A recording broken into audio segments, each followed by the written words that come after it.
Après la victoire face à Lorient, l'OM boucle la première partie de saison 2022-2023 avec une 3ème place en Ligue 1 et 42 points au compteur. Cette année on fait le bilan un peu plus tard qu'habituellement, après la trêve d'1 mois et demi, et dans cette vidéo on va revenir sur l'ensemble de la première partie de saison, d'abord en faisant un focus sur la Ligue 1 et la Ligue des Champions, puis en vous donnant mes tops et mes flops avant de finir sur un point statistique à la mi-saison et de s'interroger sur les objectifs de la deuxième partie.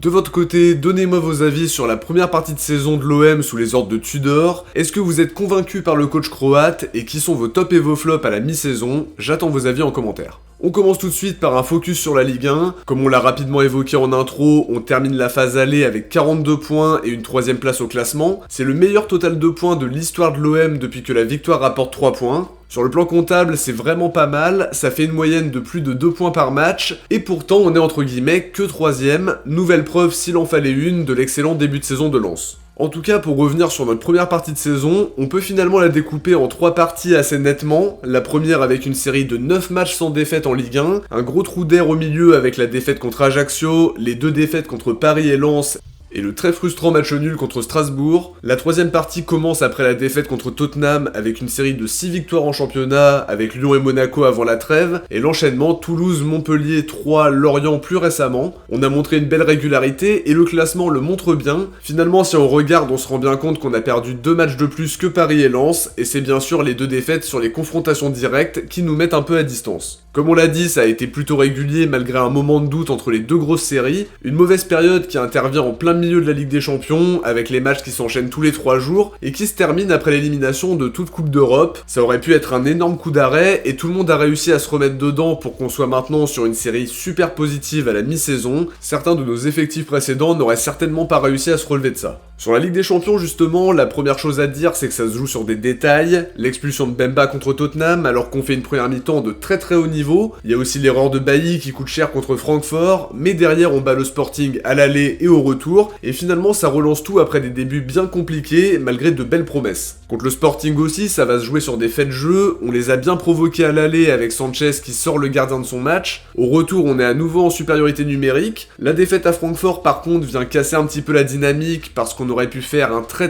grand pas vers la qualification, ça relance encore plus un groupe finalement très homogène, et on arrive malheureusement à ce fameux match contre Tottenham, où finalement on fait un bon match, là aussi ça bascule sur une action, la tête non cadrée de Kolasinac qui s'est depuis hyper bien repris, derrière tout le monde se rue à l'attaque alors qu'on était reversé en Europa League à ce moment-là, un finish catastrophique parce que t'étais tout proche d'aller en 8ème, et finalement tu te retrouves sans rien. Une compétition où on a quand même montré qu'on pouvait faire mieux que de rivaliser, c'était un groupe abordable certes, sur le papier en tout cas, mais l'adversité était quand même élevée, à quelques détails près on passait, maintenant l'objectif ça doit être de se qualifier à nouveau, et de viser un 8ème de finale la saison prochaine pour que le projet continue de progresser, autant sportivement qu'économiquement. On passe maintenant aux joueurs, avec mes tops et mes flops. On va commencer par les tops avec Paul Lopez qui a vraiment fait une très bonne première partie de saison, en se montrant très décisif, toujours serein par son jeu au pied. Il a aussi été très bon sur sa ligne et nous a rapporté beaucoup de points. Rongier mérite aussi de faire partie des tops, il a été excellent en début de saison, après c'est un petit peu plus compliqué pendant quelques matchs, et depuis le retour de la Coupe du Monde, on a revu le Rongier du début de saison, omniprésent au milieu, excellent à la récupération, et très juste techniquement. Chancel Bemba a été énorme, je pense que tout le monde sera d'accord avec moi, une régularité qui force le respect, un joueur très serein défensivement, qui multiplie les dépassements de fonction, qui a marqué des buts importants, je pense notamment à celui contre le Sporting, contre Tottenham, mais aussi en Ligue 1, contre Nantes, Troyes, et aussi sur le contre son camp qu'il provoque largement contre Montpellier. Balerdi divise toujours beaucoup, mais je trouve qu'il a fait une bonne première partie de saison en jouant littéralement tous les matchs si je dis pas de bêtises. Il a réalisé de bonnes performances comme libéraux, et je trouve que comme axial gauche c'est aussi de mieux en mieux. Je l'ai trouvé beaucoup plus convaincant que les précédentes saisons, Tudor lui fait confiance et ça lui permet de gommer progressivement ses problèmes de régularité et de concentration. Je l'ai trouvé beaucoup plus à son avantage sur cette première partie de saison. Guendouzi a été fidèle à lui-même en jouant très souvent dans une position bien plus haute que ce qu'il connaît habituellement. Il est très important par son pressing, son abattage et clairement sa première partie de saison est réussie. Avant sa blessure, Amin Harit a été très important avec de super performances en Ligue des Champions, un but et 3 passes D, même s'il n'a pas pu débloquer son compteur statistique en championnat. Son profil a vraiment matché avec Tudor et sa blessure arrive malheureusement en pleine ascension, alors qu'il était très bon avec l'OM et qu'il s'apprêtait à jouer le mondial. On espère qu'il reviendra vite, même si ça ne sera pas avant la fin de la saison, et surtout qu'il reviendra à son meilleur niveau. Klose et Tavares font bien sûr partie des tops parce qu'ils ont été plus qu'impactants. Pour Klose, c'est un but et 8 passes D toutes compètes confondues. Il a eu un petit passage à vide au moment où l'équipe était moins bien, mais je trouve que globalement il a été très bon. Tavares a lui marqué 5 buts, il multiplie les allers-retours sur son côté gauche et est super important par son repli défensif tout en étant un danger permanent. On l'a parfois vu un peu plus brouillon techniquement et en enchaînant les mauvais choix, mais encore une fois, globalement, c'est une première partie de saison très réussie. Dommage qu'il ait craqué contre Montpellier en se faisant exclure alors qu'on menait. Kolasinac fait aussi partie des tops avec une reconversion très réussie comme axial gauche. Ça a super bien fonctionné avec beaucoup de sérieux. Alors évidemment, il y a eu cette tête non cadrée contre Tottenham qui aurait pu tout faire basculer pour lui, mais derrière, il a marqué un but hyper décisif contre Monaco dans les dernières secondes, un magnifique enchaînement contre Toulouse et un but encore hyper important contre Lorient. Alexis Sanchez s'est lui plutôt bien intégré, même s'il a été moins trouvé sur les derniers matchs. Il est souvent esselé en attaque dos au but. Malgré ça, il a quand même marqué 9 buts toutes compètes confondues et a su amener son leadership en étant notamment celui qui a relancé l'OM contre le Sporting en faisant craquer le gardien.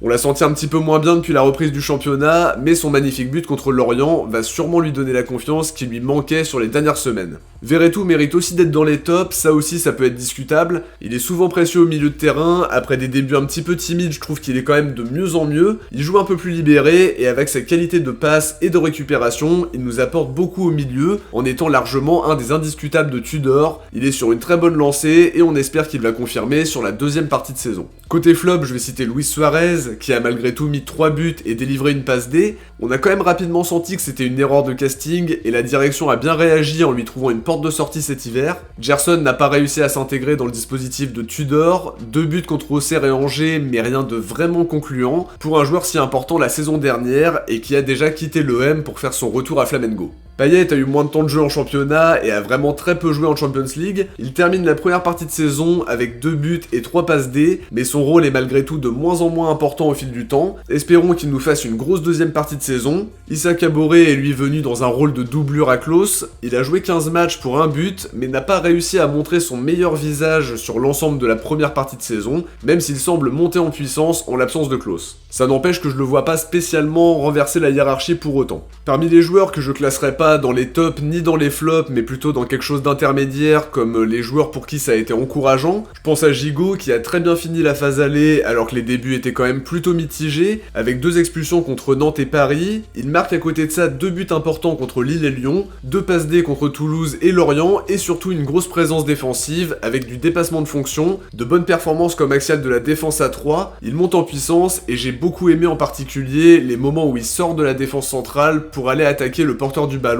quelquefois en essayant d'intercepter assez haut. Ruben Blanco a lui assuré l'intérim en début de saison en se montrant performant sur sa ligne. C'est aussi le titulaire quand on perd contre Ajaccio. Il a globalement rempli son rôle de doublure, mais c'est à peu près tout, étant donné que la hiérarchie est claire. Bailly fait aussi partie des joueurs pour qui on est forcément mitigé. Quand il a joué, il a été très bon, mais il a encore été handicapé par les blessures. On espère qu'il pourra enchaîner en deuxième partie de saison parce qu'il deviendrait vite l'un des patrons de l'équipe. Pape Gueye a lui très peu joué sur la première partie de saison, à part pour entrer en jeu, et pour les quelques matchs de turnover. Il a montré de meilleures choses depuis le retour de la Coupe du Monde, mais il est totalement barré par le tandem Rongier-Verretou.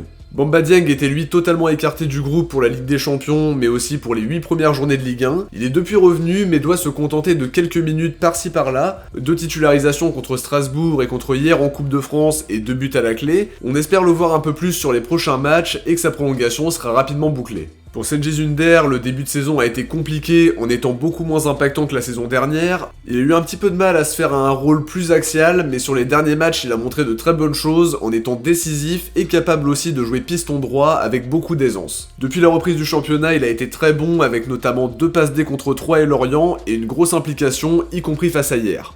Dernier joueur à citer, Isaac Touré qui a été très peu utilisé, seulement 5 matchs avant d'être prêté à Auxerre pour s'aguerrir et d'être exclu pour son premier match comme titulaire avec Auxerre. On termine maintenant ce bilan de mi-saison par un point classement et en s'intéressant à la suite de cette saison 2022-2023. La première chose à rappeler, c'est qu'on a terminé 3ème avec 42 points et une différence de but de plus 23. Avec la défaite de Paris contre Rennes, la course pour le titre est totalement relancée étant donné qu'on est à 5.2, que Lens est à 3 points du PSG aussi. On sait que le rythme est compliqué à tenir, mais quand on regarde le classement, faut bien se dire qu'on a nos chances. Il y a aussi la Ligue des Champions et le PSG pourrait laisser des plumes par moment. Alors ce sera pas facile, mais sur le plan comptable, il y a clairement la possibilité. Si on bat le PSG au Vélodrome, ça peut nous mettre dans les meilleures conditions, même s'il faudra aussi battre Lens. En tout cas, on termine la phase aller sur le podium avec 5 points d'avance sur Monaco et Rennes. Ça nous permet d'avoir une petite distance avec les poursuivants, mais il faudra continuer à prendre des points sur les prochains matchs et poursuivre la très bonne série de la fin de la phase aller. L'autre objectif, au-delà de la lutte pour le podium et de la potentielle lutte pour le titre, parce qu'on va quand même rester prudent à ce niveau-là, c'est la Coupe de France. Il y a la possibilité d'aller chercher un trophée et ça commence par un gros match au Vélodrome contre Rennes ce vendredi. De notre côté, on arrive à la fin de cette analyse de mi-saison, j'espère qu'elle vous aura plu. Si c'est le cas, n'oubliez pas de laisser un pouce bleu pour permettre à la chaîne d'être de mieux en mieux référencée. Merci à tous ceux qui y pensent à chaque fois. Je vous invite à vous abonner si c'est pas déjà fait pour suivre l'actualité de l'OM sur la chaîne. Si vous avez regardé la vidéo jusqu'à la fin, écrivez bilan dans les commentaires. On se retrouve très vite pour une prochaine vidéo. Ciao, portez-vous bien et surtout allez l'OM.